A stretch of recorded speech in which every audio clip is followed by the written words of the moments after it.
Here with me now to talk about all this, Republican Congressman Adam Kinzinger. Congressman, thanks for coming in. You bet. Do you think there's a special place in hell for Justin Trudeau? No. Look, as a guy that actually believes in heaven and hell, I'd never use those terms ever. And I thought that was inappropriate. Look, we can have disagreements as allies, and I don't even mind, to some extent, the president going there with a very tough message because, look, we want a fair deal. But to go to that level, when I woke up and saw that headline, I was a little confused. Yeah, but I mean, these are the president's top economic advisors, Peter Navarro, especially on trade. I mean, they clearly are being told by the White House to say it. There's no repercussion for it. I mean, should they be out there speaking for him? Should they have jobs if they're saying that Justin Trudeau is stabbing us in the back and Justin Trudeau, there's a special place in hell for him?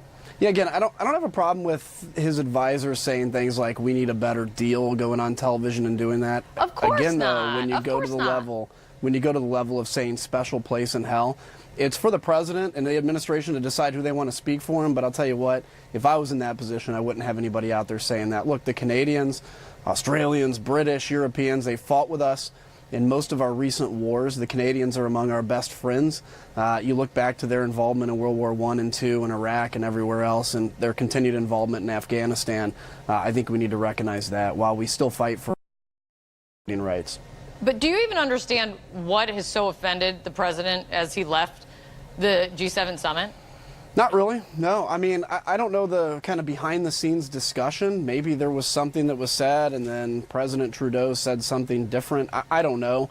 I don't like the tone. I mean, look, as Republicans, as a guy that believes that America has to lead this world order, and as having 25% of the economy, the best thing that we've had going for us since World War II, and the reason we have a fairly stable and peaceful order, is because the United States has led our allies not just in economic issues, not just in military issues, but things like human rights. And when people see a united Western Front, even if we have little disagreements within us, coming at that with that kind of power changes things. It moves mountains. When we show too many fissures like this and we don't appreciate our allies and our allies get upset and angry with us, there's times and places for that, but in the long term that's harmful to the things we want to accomplish in this world. I appreciate your candor, and you have folks like John McCain and Jeff Flake and Ben Sasse who are speaking up against the president. They have become a group of kind of typical critics speaking out against the president, but the radio silence kind of across the board beyond that also speaks volumes. What is it going to take for the rest of the party? Where is everyone else? Well, look, I think there's a lot of deference given to the president on foreign policy. And if you can look back at the tapes, I gave a lot of deference to President Obama on some of the things even I disagreed with. I would come out and be critical of it, but I also respected his position as president and understood he was elected by the American people. Do I wish more people would speak out, especially on comments about Russia and the G7, etc.?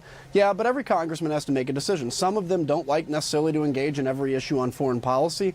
They like to work simply kind of local issues. I like to do both. And when it comes to things that I'm passionate about, it's my district and it's also America's role in the world, because I think the reason our economy is so strong, the reason it's so powerful, is because after World War II we didn't retreat. We basically understood that we have a unique position granted to us to lead a world order that's going to benefit us in the long run. And then, Congressman, isn't it like an abdication of your responsibility as a member of Congress if folks don't? I mean, you've got Bob Corker, who's got a measure that folks could back. I mean, when the president going in says Russia should get back with it should become the G8 again, and the president leaving, I mean, he's like just torching bridges when it comes to the G7.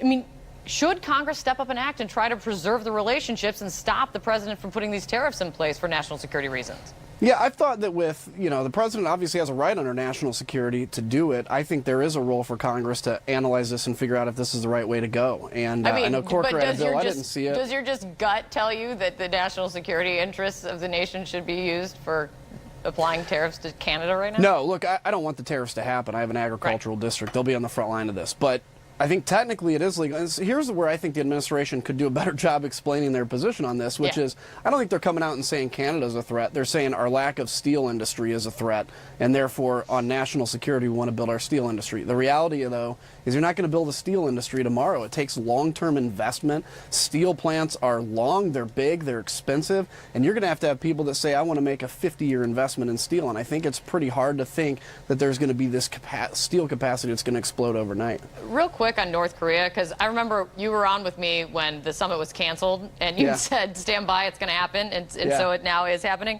Mike Pompeo today said that they're committed to complete, verifiable, irreversible denuclearization of the North Korean peninsula. If that means the door is now left open to removing U.S. troops from the Korean peninsula, are you okay with that? I'm going to have to see the broader deal. No, I don't want to remove troops from the Korean Peninsula. As you know, a significant part of them also is a deterrence to China, which has shown that it has basically imperialistic goals in that area. A reduction, one thing, you know, there could be force structure changes, but no, I don't want to see American troops leave the Korean Peninsula. Frankly, I don't think that's what the president's going to negotiate. They're coming in and saying, here's some carrots, economics, you may be part of the new world, but here's some sticks, which is this is your one opportunity to denuclearize. I'm actually very proud of what the administration is doing, and a lot of my friends on the other side of the aisle that went apoplectic the day that the summit was canceled, their tweets didn't age very well in just 24 hours. I think it was still appropriate to go apoplectic over the way that all went down. Please. Great to see you, Congressman. No, because I think, yeah, you too. Thanks a lot. No, but I get your point. Totally get your point. But I mean, like, come on. It was like the most ridiculous turnaround in 180, and now 180 again. And then. But I think there's a benefit to that, which is showing we're not scared to walk away. That could work out well. And still, we have 10 hours to go, so maybe our conversation won't age well also. Right. Thank you. You bet. Coming up for us, a stunning